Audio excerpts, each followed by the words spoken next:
People always assume that when people are going through hard times, it's the devil. I mean, the devil is always to blame for everything, right? Well, that was not the case with Hannah. In 1 Samuel chapter 1 verse 5 says, "And the Lord had closed her womb." And this reminds me of the story of Job as well.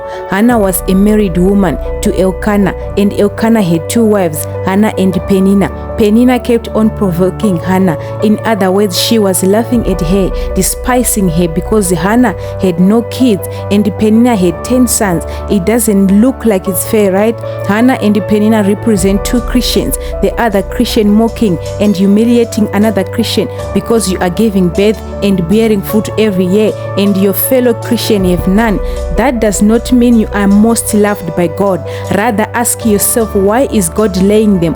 Why do they seem fruitless? What is God up to? Remember, God loves us all and He wants us to be fruitful, because He said every branch in Him should bear fruit to prove that we are His disciples. But instead, God closed Hannah's womb to prevent her from bearing fruit. Why? Because Hannah is a great woman. She does not carry seeds that are useless in her womb. Hannah is a type of a Christian that when she finally gives birth for the first time, the earth will shake, the whole world will know and feel it. Even Peninah will shut up because of Hannah's baby.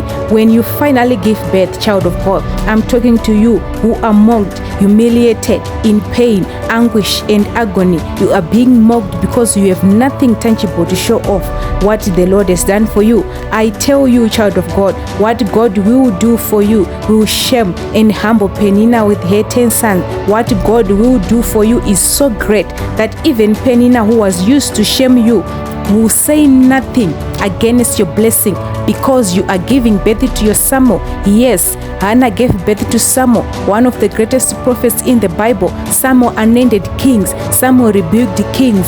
Peninah was laughing at Hannah because the devil knew Hannah was a great woman. She carried a great destiny in her. Samuel the prophet, let them laugh at you now whilst they still can, because when you finally give birth, they won't be able to touch you no more, because you cannot touch an anointed prophet of God and get away with it.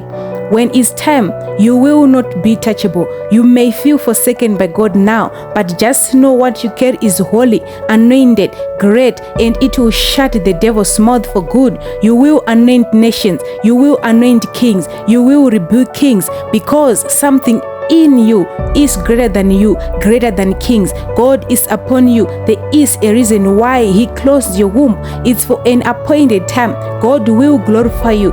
God will get His glory through you. God loves you, child or no child. Even though Hannah had no children, her husband Elkanah loved her more than he loved Peninah with 10 sons. You are not barren, and God will prove that in Luke chapter 1 verse 36, when an angel appeared to Mary and said, even Elizabeth, your relative, is going to have a child in her old age, and she who was called barren is now in her 6th month. It's people who are mocking you, not God. It's people who call you names unfruitful, but God never said that. But He said all things are possible with God. Your time may not be the same with theirs, delayed, but it will certainly come. Use that mocking to get you closer to God, just like Hannah did, and it helps you to come in alignment with God's will and surrender your gift to God, so that when it's finally manifested, God will use it for His glory.